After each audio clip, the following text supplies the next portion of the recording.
Make some minor adjustments here. There we go. Merry Christmas!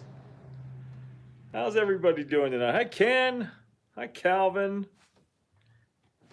Hi, GabFX. Robert, nice to see you. Like small group tonight. That's okay. I'm not surprised. You know, it's Christmas weekend. A lot of people are getting started early. Friday night, probably a lot of people traveling right now. Kind of wish I was traveling right now. Those of you who are watching, I hope you are warm and cozy and, you know, with people you like to be with, enjoying this lovely holiday weekend, long holiday weekend for a lot of people, because Christmas is on Monday, right? It's kind of weird to have Christmas on Monday, but you guys hear me okay? I always got to do a sound check. Sound check. Test 1, 2. Check, check.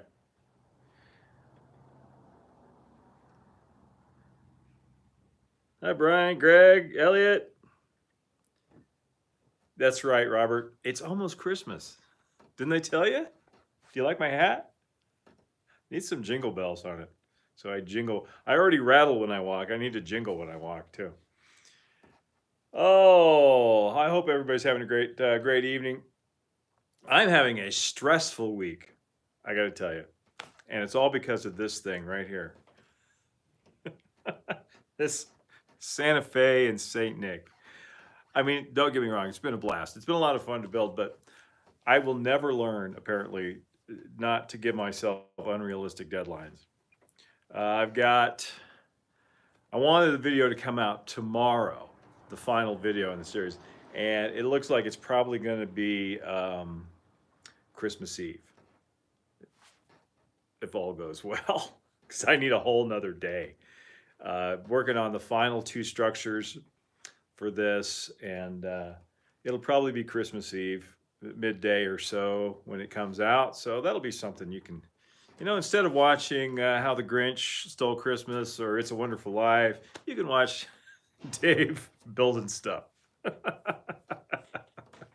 It's my own fault that I'm behind on this because I got cocky. I was way ahead. I was like way ahead. I was like, God, I'm not going to have enough content to fill between now and Christmas. I'm so far ahead on this project. It's just you know, smoking along here. And then I got so cocky, I decided to take a week off and, you know, relax a little bit because I was tired. I was like, I'm going to just take a week off, relax, spend some time with my family, with my lovely wife, do a little hiking. We did that. And then I got back, and that's when the computer problem started.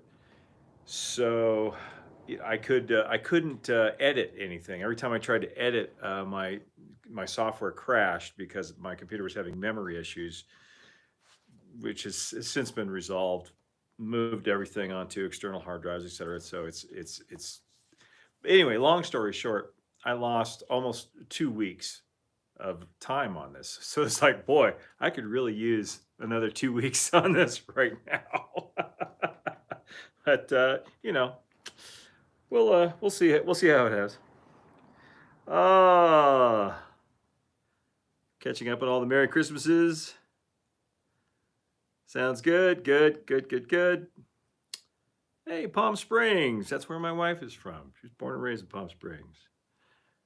Merry Christmas, Brian. 1968 Concord. Merry Christmas from Hammersmith, West London, across the pond. I think Christmas in England would be pretty cool. I would like to do that one of these days. Either that or a tropical island somewhere. Oh, we got our first question of the evening. DLT Berkshire, do you have any ideas for future ON30 layouts? I got nothing but ideas. Yeah, I'm going to be the big project for 2024. God, it sounds weird to say that, but it's like a week away. 2024 is the reimagining, realignment, refurb, whatever you want to call it, of the Thunder Mesa layout. That's the main big project I'm going to be working on. So that's ON30. So there's going to be lots and lots of videos coming on that. I've already started some of the I don't want to say um, destruction, disassembly.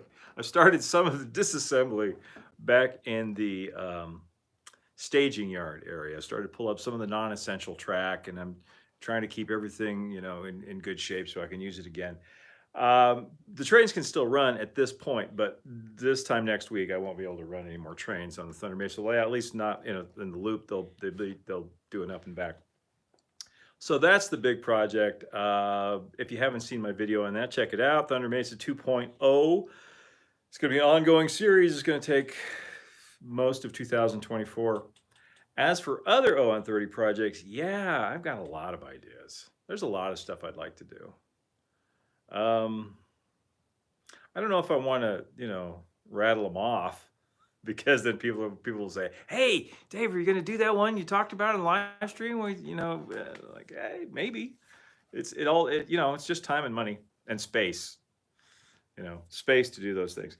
I want to finish the Bandit Canyon Railway also, which is ON18. I want to finish that. Here I am giving myself another deadline. You guys are the witnesses.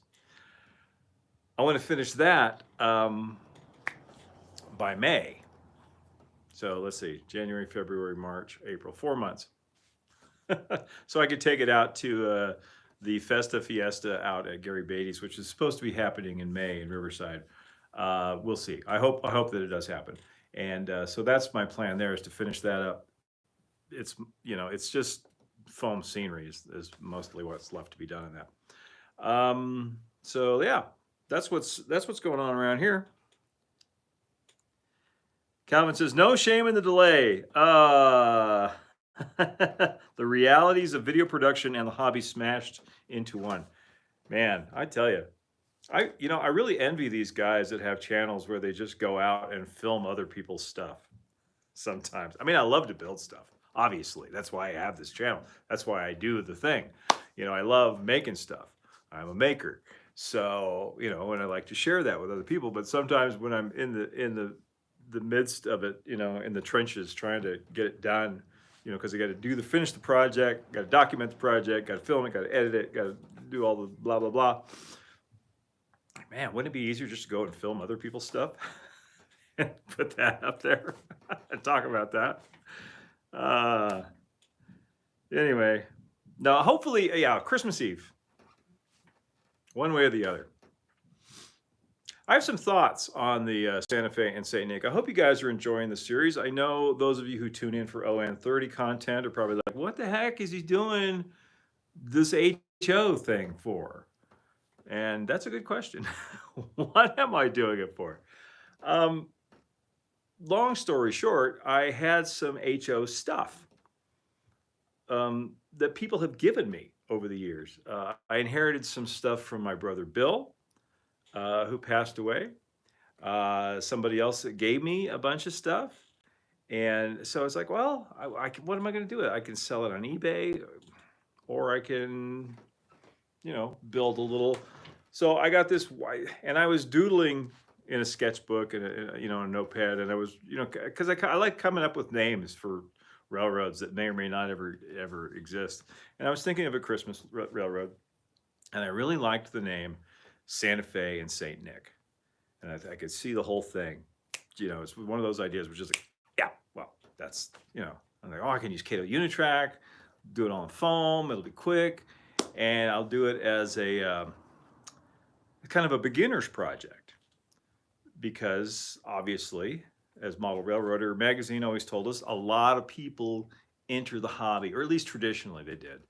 I don't know how true that is anymore, but a lot of them would enter the hobby this time of year. They'd get the train out and put it around the tree, and they might want to do a little more. Maybe they want to build a little table or a Christmas village or something to go with it. So I thought, well, I'll do a layout that is focused primarily on the beginning hobbyist.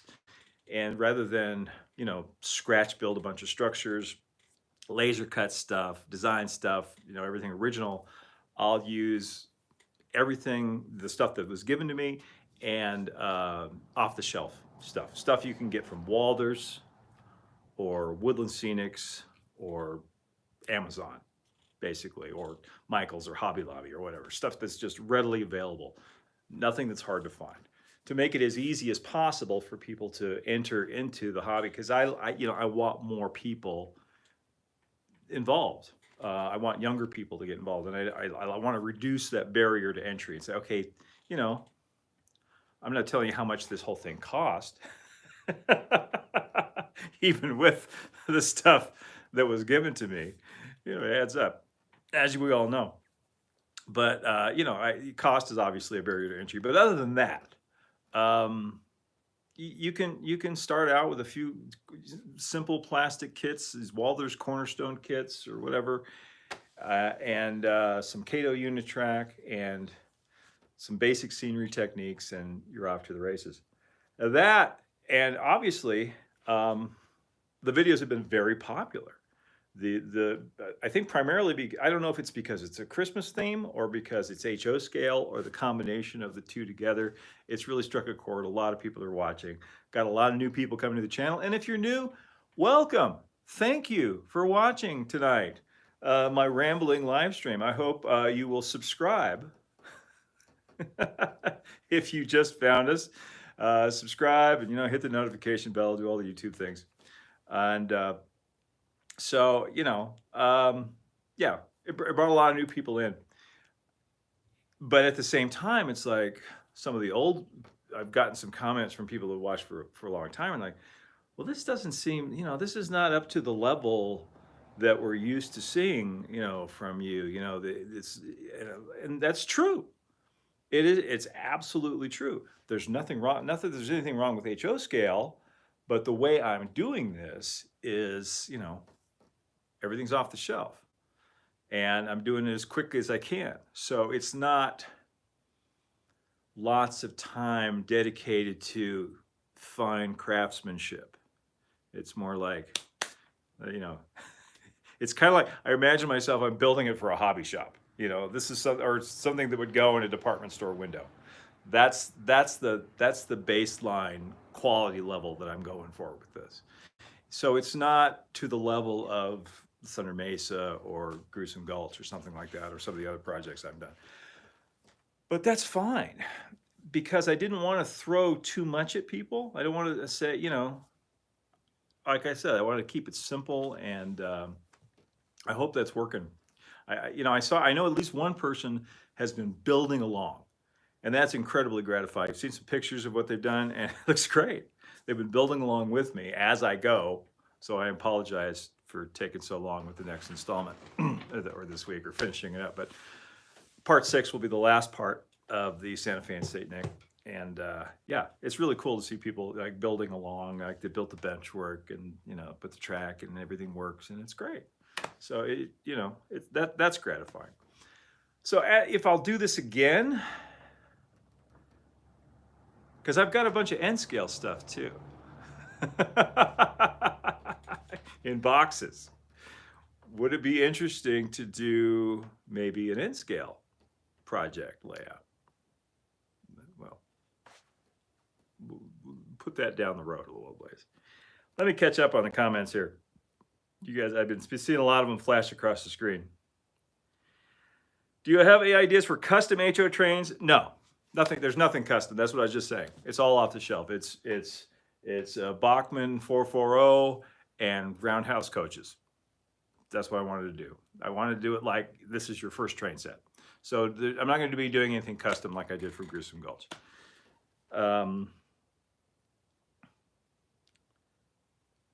What is the minimum radius? Matt Coate asks, what is the minimum radius you would recommend for ON30 tracks?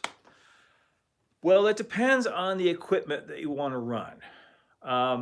If you want to run anything bigger than a Bachmann 440, you need a minimum of 18-inch radius. But if if you're happy running smaller, or if you want to run a Forney, you want probably a 22-inch radius or bigger.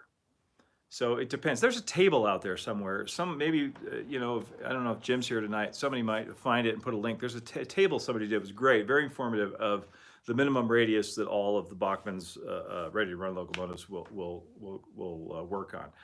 My minimum radius is 15 inches on the Thunder Mesa layout. And I'm happy with that. It's fine. because I don't have any desire to run. I used to. It's like, oh, it wouldn't be fun to run some bigger thing. It's not that kind of railroad. It's a Porter railroad. It's for small equipment. So I'm happy with the 15-inch minimum radius on that. So if you just want to run Porters and maybe a 440 or the Heisler, stuff like that, then 15, 16 is great. If you want to run a Shea, 18-inch minimum is recommended. 18-inch minimum is recommended for all of them. That's the manufacturer's recommendation, but experiment. Get yourself some track and make a loop and experiment, and find out. So it depends on what kind of equipment you really want to run. And that depends on what kind of story you want to tell, right? Let's see.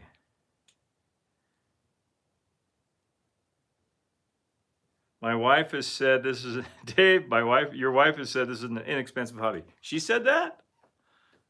That's because she hasn't seen the receipts. Jack says, no shame in doing other scales. This is good to do more the end. You think maybe an N scale? I was thinking maybe doing like a classic N scale door layout on a door. I have a plan. Don't quote me on this because as usual, all plans, everything in this room will change over time, as a great man once said. Deep Epcot reference. I have a plan that I drew a while ago for an N-scale version of John Olson's Jerome and Southwestern that fits on a hollow core door. And I always thought that would be a fun project railroad to do. So if I was going to do one, I might do that. But that's, but then again, it's like everything I do is Southwest. I kind of like to maybe get out of that niche and do something else. Yeah, who knows?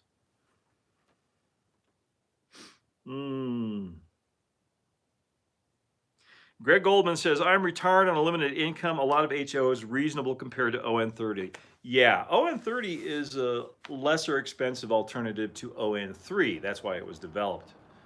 Some smart guys figured out that you could take HO scale mechanisms and convert them to O scale, and it would be close to 30-inch gauge. So that's where that started. But it is still, yeah, everything's bigger.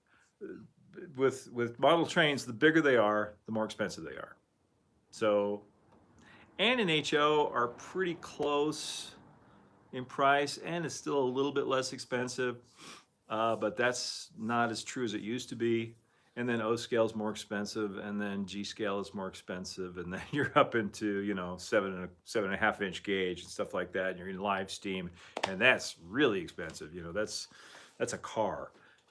That's where we're going with that. Here, let me turn this light off back here behind us. Just notice it's like shining right in your face, and that's not what I intended. So bear with me for a second. Point it over that way. There we go. That's better. See, everything in this room changes all the time. Yeah. So HO, and of course, if the availability of equipment is important to you, then HO. Obviously, there's more stuff available in HO than any other scale. It's easy to find locomotives. It's easy to find rolling stock. There's a huge aftermarket of used stuff available. So yeah. Easy to find kits. Moodster says, it has inspired me to build my first at 59 years old doing Christmas theme in ON30. That is awesome. I love to hear that. Thank you. David Stefek says, it's especially expensive when you buy things you don't need. For example, a Rio Grande SD40T-2 when you have a narrow gauge layout set in the 19th century. Yeah, but sometimes they're just really cool to look at, right? We all have, if you're in this hobby for any period of time, you always end up with especially more locomotives than you can run, or ever will run. You're gonna have a lot of them because you just see it. It's like, ooh, shiny. That's what I miss about the old hobby shops. You'd go and they'd have a glass case and the brass in there, and the new cool thing. It's you know, shopping and seeing it and saying, hey, can we take that out and test it on the track, is a totally different experience than buying online, as we all know. Otter Creek in Rio Grande. My last layout started as a Christmas layout. It didn't come down for 3 years. That was my other motivation for building this. This is going to be up here in the studio probably for through the winter at least.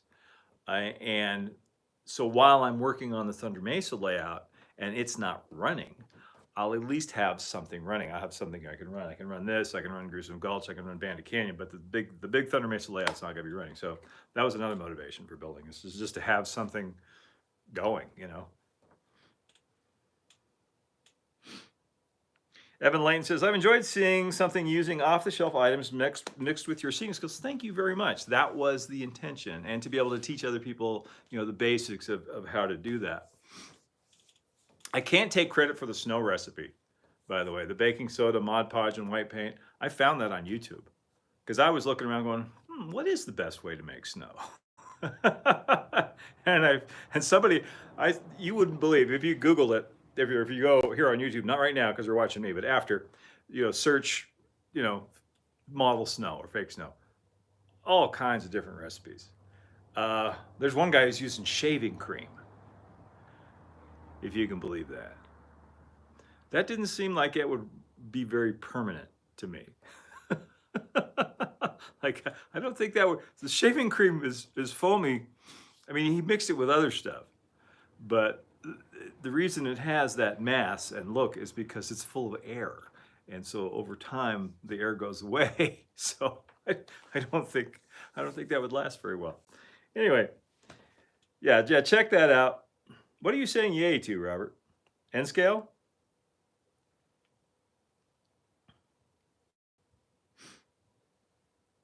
And I wanted it done for this Christmas. And it will be done. It'll just be Christmas Eve. It'll be a Christmas present. That's what I wanted to be, a Christmas present for everybody. You can open it, hopefully.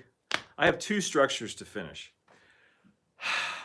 I'm building 2 at the same time. They're 2 of those Walthers Merchants Row kits, because I'm going for kind of a Main Street USA, brick buildings, you know, downtown look. And you know, they're easy kits to build, but they take forever to paint. That's what takes so long, is painting them, because each one of them has 1,000 windows, and they're cast in. So you got to carefully, you either got to mask the whole thing and airbrush it, or you got to carefully, you know, brush paint each and every window, which is the way I'm going.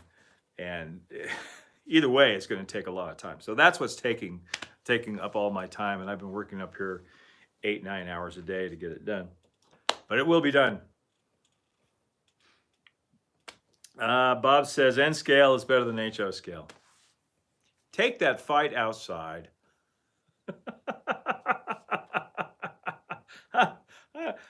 It all depends on you know, what you want to model. If you want to be looking at your models from a low-flying plane or the roof of a building, because that's the perspective. How does that's the thing you know, besides cost and space and era and availability of equipment and all that other stuff, that's the thing you want to think about when you're choosing a scale. If you're starting from scratch and just picking a scale, you know, what is the experience? What is the experience that you want of the thing as a viewer, right?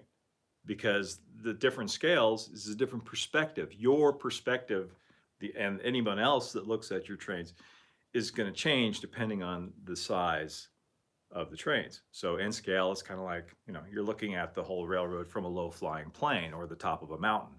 HO is, you know, similar. Maybe you're on the top of a building. O scale, you know, same thing, a little bigger, a little closer. So with each scale, it gets a little bit closer and larger. My personal philosophy is the smaller the train, the higher off the ground the layout should be. I didn't follow that advice here with this. I actually built it kind of low because I wanted it to be accessible to kids. But ordinarily, I think like shelf layouts, like at eye level, are great for HO and N scale. because the smaller it is, the better they look at eye level.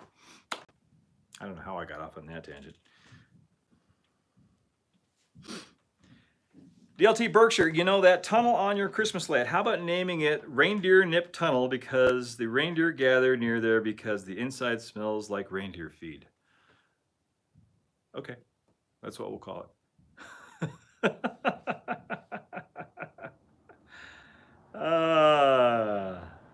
Microbyte, love your work. Greetings from Orlando.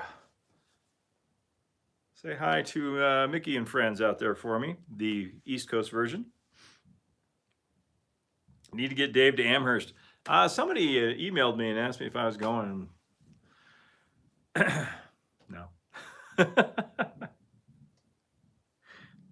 I didn't even go to the narrow gauge convention that was like right up here, or not the narrow gauge convention, the NMRA convention. I'm very out of the loop on that stuff, to be honest.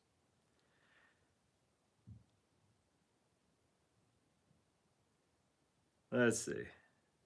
Daniel Banks, I'm model N and ON30. Yeah, both scales. The nice thing too about jumping scales, and Jason Jensen will tell you this too, is that it freshens your perspective and it keeps your interest up. You know, if you go from modeling ON30 and do something in HO scale for a while, it's like, oh, well, this is different. So it keeps it interesting.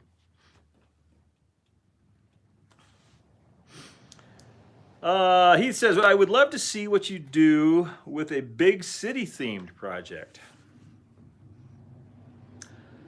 Speaking of painting lots of windows, ask me when I'm done painting all these windows. Because right now I'm like, oh God, I don't ever want to paint another window. You mean like George Celios? Like that kind of big city? I think I've talked about this idea before, which was for a Batman-themed layout in N scale, be Gotham City, and it's always nighttime, and there's the train going through, like the elevated train going through Gotham City, and the bat signal up on the thing, but it would be a huge Gothic, like New York type city, which would be a really cool model. I would love to see it. I don't know if I'd necessarily want to build it, because it sounds like it'd be a lot of work.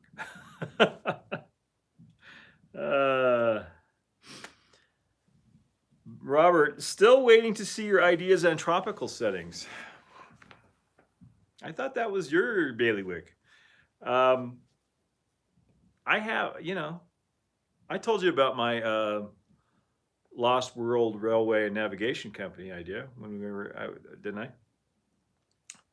Which is an ON30 layout idea that I'll just throw out there, which is dinosaurs. It's basically one word, dinosaurs. It's a railroad with dinosaurs. It's like Jurassic Park Railroad. So tropical, dinosaurs, maybe an erupting volcano. That would be cool.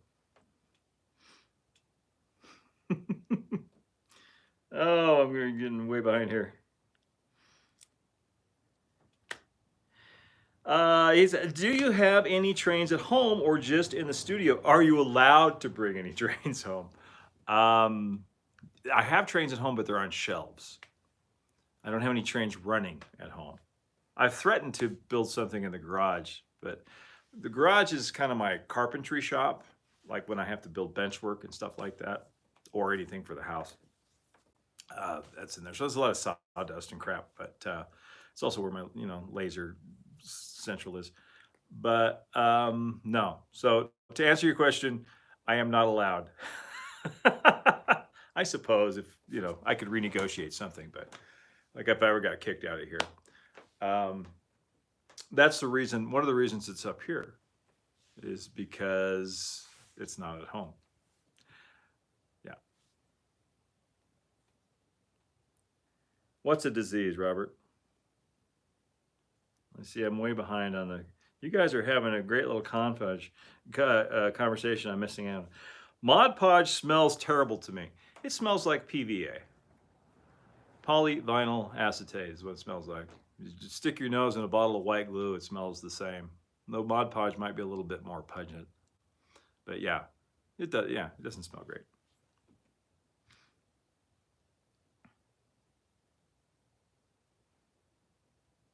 Let's see. Yes, it's too much fun collecting locomotives. Timothy Boyles, I have locomotives from N scale up to 7/8 inch live stream. See, that's what happens. One thing leads to another.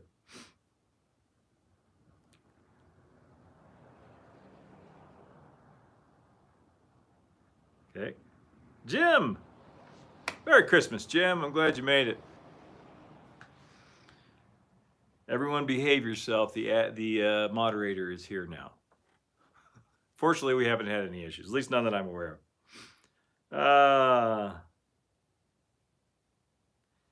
Daniel Banks says, way easier to model a bustling Old West into the Lime town in N scale than ON30. Detail level of a few things is so much better in O scale. Yes. That's true. That's one of the reasons like if I was to, I don't know if I want to say, is that true? I have to think about it now. I have to qualify that statement. If I was going to pick a scale now, if I was starting from scratch, I would probably go with FN3. Because my eyes aren't what they used to be. See, those small parts are getting smaller and smaller. So if I'm going to do an N scale thing, I better hurry up while I can still see the stuff. Yeah, I might go with FN3. I have some F scale FN3 scale trains at home. That's what's on the shelf at home. But I love ON30. I think ON30 hits that sweet spot. You know, it's big enough that you can see the details in the buildings and the scenery. You can just detail the crap out of stuff, but it's still, manageable enough that you can fit it in a garage or a spare room or an art studio.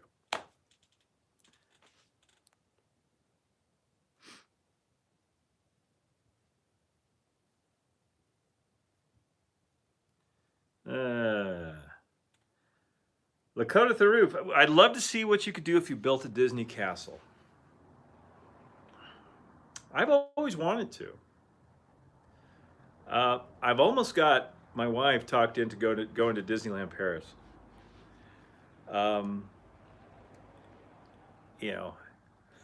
We went to Germany last year. This year, next year, it's like maybe Paris. Go to Disneyland Paris because they've got the best castle, in my opinion. This is my personal opinion. It is the most beautiful castle. I would love to do a model of that. That would be fun. And of course, the original Anaheim castle is very near and dear to my heart. I would like to it would be fun to model a castle. It'd be fun. I would probably do it in, gosh, if I did it at 148, that would be big. I'd have to think about that, what scale it would be. By the way, if you're not following Sam Toller on Instagram, Fabricated Nonsense, speaking of castles and Disney, you should check it out. My friend Sam Toller is the guy who created the wonderful Nature's Wonderland layout that's at Walt's Barn in Griffith Park, the ON30 Nature's Wonderland model. And he just recently had a baby. He and his lovely wife had a baby, and he built a shelf layout in the nursery, in the baby's room, and it's themed to It's a Small World. And he didn't just like copy the Disney train and the and everything. He built a Small World themed. He used a Bachmann 260 and converted it beautifully to a Small World themed locomotive, as if designed by Rolly Crump and Mary Blair. And it goes around, and it's got it goes through the facade of Small World. He built that in miniature too. I've been following it. It's beautifully done. Beautifully done. Sam is an architectural model builder by trade, former Disney Imagineer, great all-around guy. So check that out.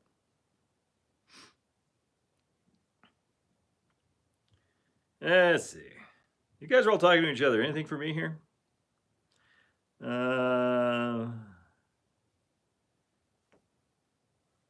Smoking Monkey says, hey everyone, give this guy a thumbs up. He has great content. Thank you, Smoking Monkey. Those are some words I never thought I'd say. Yes, smash that like button. My goodness.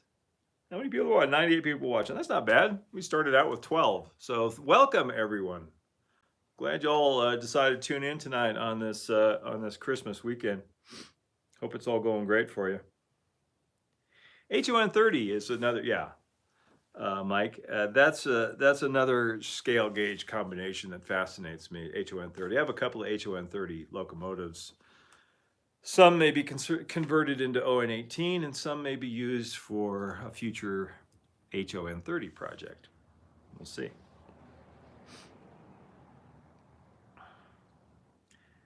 Daniel Banks, what is his channel? You're talking about Sam? He does have a YouTube channel, which I think is just focused on his Nature's Wonderland model. I'm talking about his Instagram. It's Fabricated Nonsense, it's called. So if you're on Instagram, check that out.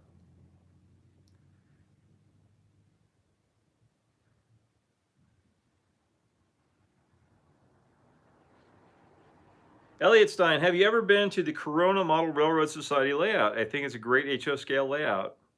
No, I have not. I'll have to check that out.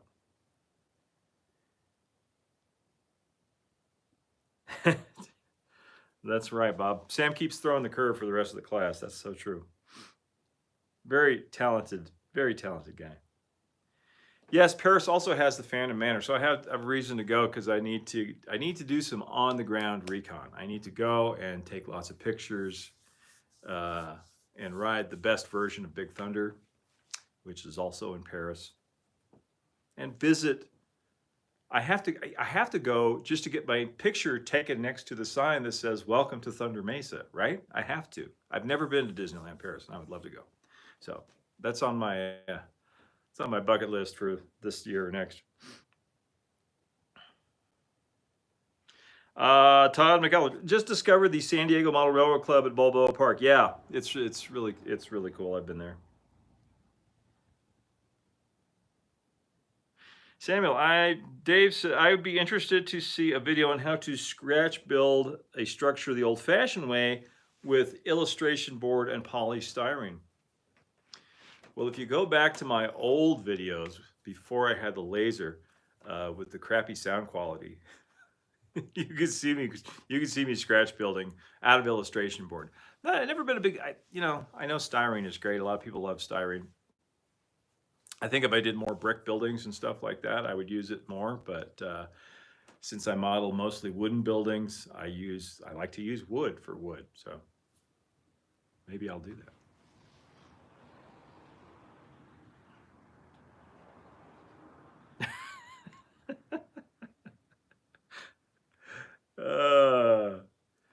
Jim, you're just eating paste in the back of the room.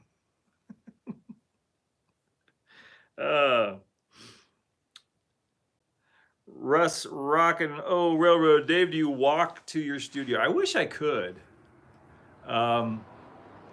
It's about an 8-minute drive from my house. I live in Clarkdale at the bottom of the hill, and Jerome is at the top of the hill. That'd be a hell of a workout walking up here, and it would take some time. It's a windy mountain road to get up here, and it's steep.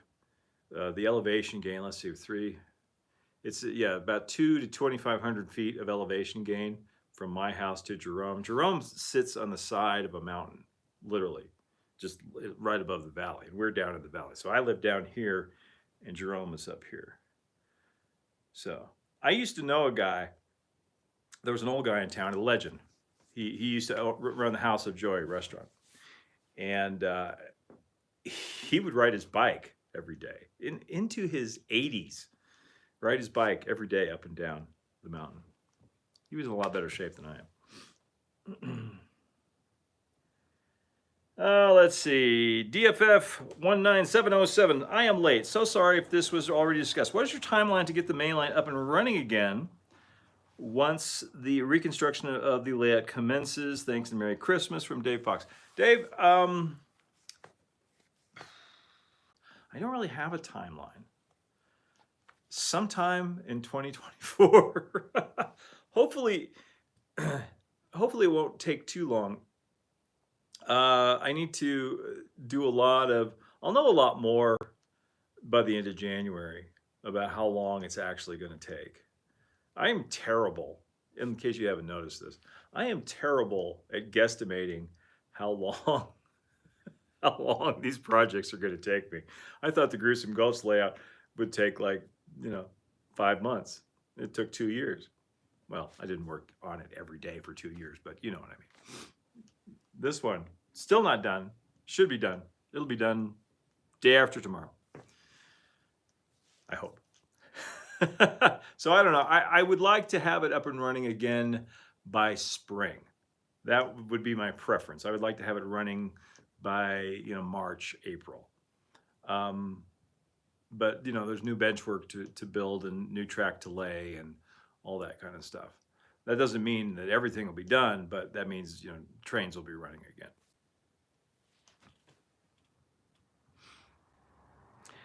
Do you have, he says, do you have any layouts with animated elements?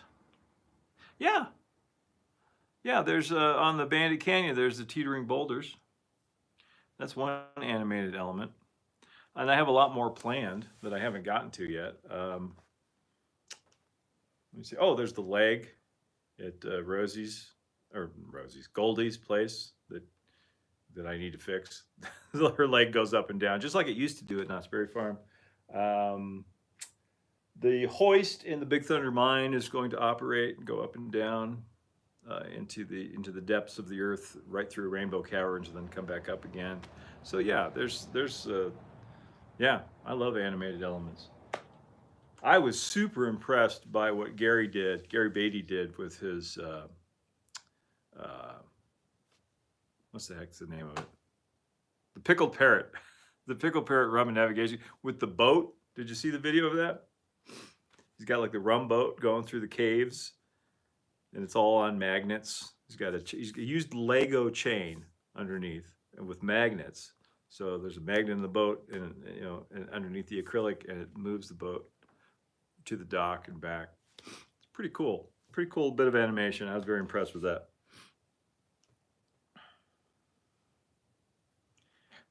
Did you like the snow? I think it turned out pretty good. Yeah. Not bad. A lot of people, another reason that I did this is because a lot of people have asked just about every Christmas, are you going to add snow to the Thunder Mesa layout? No.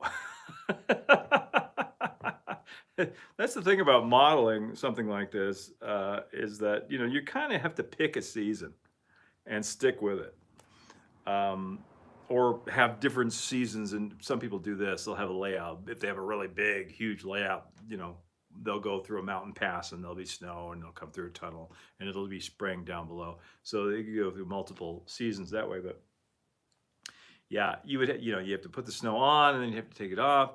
It would be a huge undertaking and a huge mess. Much easier just to build a winter layout that's all snow all the time. So that was the other reason. Thank you. I'm glad you do like the snow.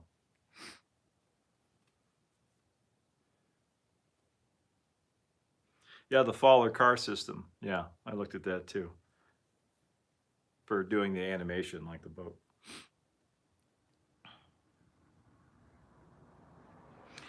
Dave, would you ever make a layout that is part of the railroad transportation system, like based on an operations-based layout? I don't want to say never, but operations is not really my primary area of interest. Scenery and structures is my primary area of interest. Having trains move through interesting scenes and tell a little story. That's my primary area of interest. Operations is a fascinating role-playing game, and I understand why people really get into it. And of course you have to have a layout that runs really, really well if you're going to have people operate on it. I would like to, when I get Thunder Mesa 2.0 up and running again, it would be fun to do operations on this layout. They're very much short line operations, very casual and laid back. There's no, central control system or anything like that. It's very much paper orders, and moving stuff back and forth between the different towns, and from the mine to the mill, and then off the layout, stuff like that. I would like to be able to do that with a couple of friends one of these days. Do some operations on the Thunder Mesa layout, because it is designed for it. It's not just a roundy round. It can operate if I so choose.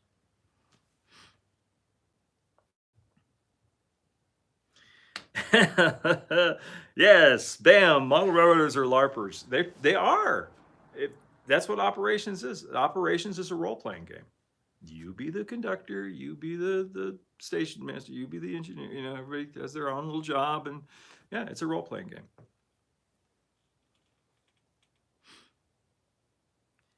Yeah, the Hamburg layout, miniature Wonderland. I couldn't convince the family to go all the way to Hamburg, because it's way on the northern edge of Germany, and we were kind of down in the south and in the middle, down in Munich and that area. So I couldn't get up there, but maybe next time. Yeah, the airplanes and the boats, and they've got some amazing stuff they're doing with projection mapping.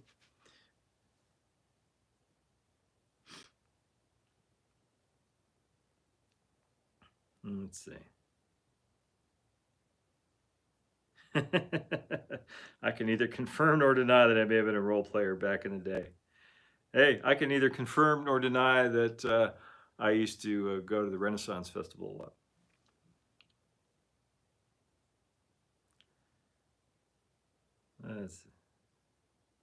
Isn't there snow? Jim says, isn't there snow behind Rainbow Ridge? Yes, it's painted on the backdrop, which was about as much snow as I had modeled recently up until now.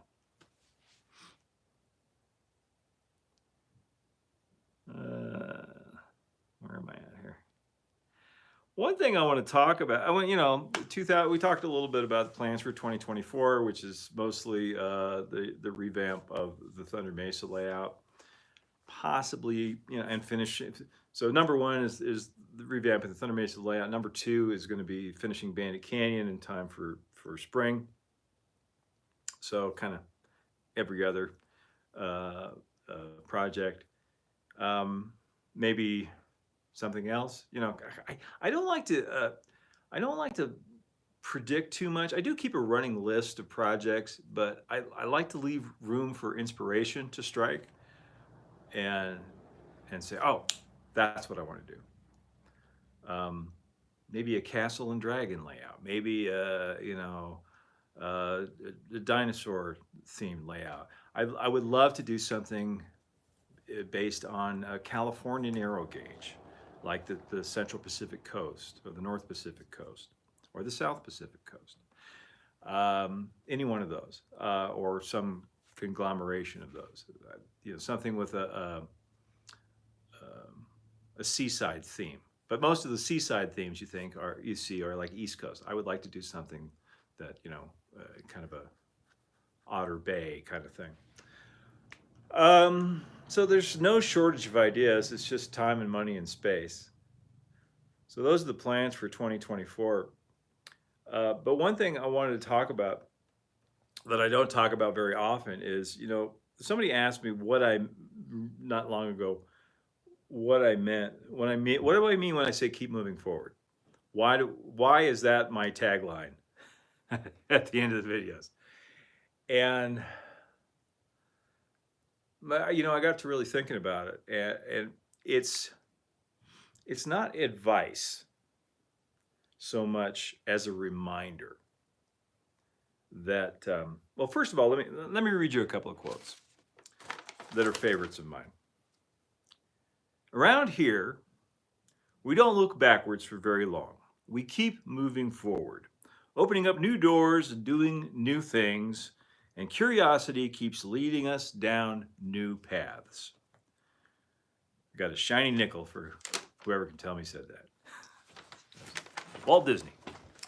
Yeah. And then there's another great keep moving forward quote, which uses the same words, but it's a different meaning. And it's, if you can't fly, then run. If you can't run, then walk. If you can't walk, then crawl.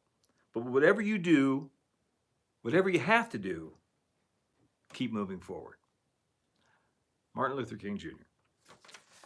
And both of those things resonate with me. You know, I say it as a reminder to remind myself and anybody else who might need reminding that that's all you can do. You can't go backwards ever. You can never go backwards. And you can't stand still. And we forget this in life. We pine for olden times, you know, or the past, or we just want to stop.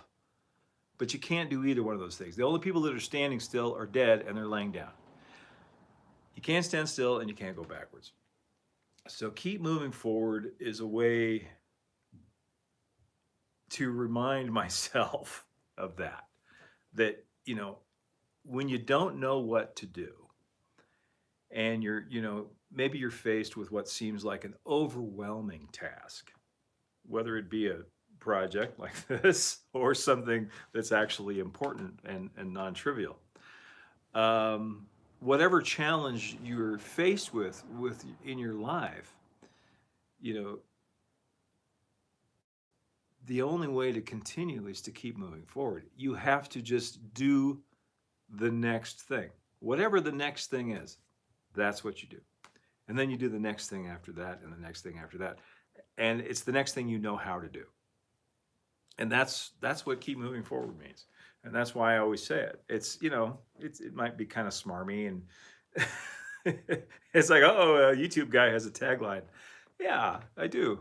But it's actually meaningful. It actually means something. It's not as, I don't think it's as mundane or as people might think. It actually, it's something I have actually said to myself on many occasions when I was just like, what do I do now? You know, what, how do I get through this? You know, you just gotta, sorry, my phone just told me the battery was low, which is about right because it's gonna be time to wrap this up soon. So that's, you know, I just want to talk about that. It seemed like a good thing going into the new year. I have my birthday this time of year. I'm not saying that to get happy birthdays. I'm just saying it because it always makes me introspective because I'm that kind of person. It's like my year in life corresponds to the calendar year because my birthday is on New Year's Eve, which is a weird time to have a birthday. And so I always think about, you know, well, what did we do this last year? What are the challenges? Blah, blah, blah. You know, I'm always a little bit more introspective and think about those things. So, yeah. So that, oh, you know, this time of year in the winter when the days are short and it's dark and cold and raining and we're supposed to get snow in the next couple of days. We might have a white Christmas. Yeah, it always forces me to think. Maybe not deeply, but think about life, you know. So you got to keep moving forward. I hope that made sense. Let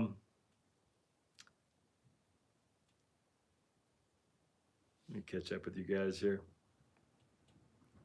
No, don't send gifts. Please don't send gifts. Yes, my birthday is celebrated by the whole world. Ken Boyd, you turned 63 last Sunday. Happy birthday, Ken. I'm going to be 62 a week from Monday, or a week from Sunday, actually. Yes, the days start to get longer. That's right. Solstice. Yesterday was the solstice. Daniel says, yeah, sometimes moving forward really is the only option. It doesn't say keep running forward. Just keep moving forward. Pick one foot up and put it in front of the other. Do the next thing. Sometimes that's all you can do. Absolutely. And with that, unless you guys have any more questions or anything else you want to talk about, I'm going to wrap it up. It's been a hell of a year. 2023. Got a lot done this year. I'm going to do I always do it's kind of a daunting task because there were so many projects in 2023 to do a wrap up, a year end. Here's everything that, all the projects from 2023. And on top of that, I also want to do another video, Thundercam, of, the last run of the current version of the Thunder Mesa layout before, while I still can. So, yeah, that's going to be coming. This is the last live stream of 2023. I hope you all had a wonderful year. I hope you have an even better year next year. Merry Christmas to those of you who celebrate Christmas. Happy Hanukkah to those of you who recently celebrated Hanukkah. Happy Kwanzaa, Boxing Day, whatever your holiday of choice. I hope it's happy and joyful and peaceful and wonderful and filled with good things. I appreciate each and every one of you. Thank you all for watching and being part of this channel and helping it grow and encouraging me and to do these projects and to keep moving forward. Have a great night, everybody. Adios for now.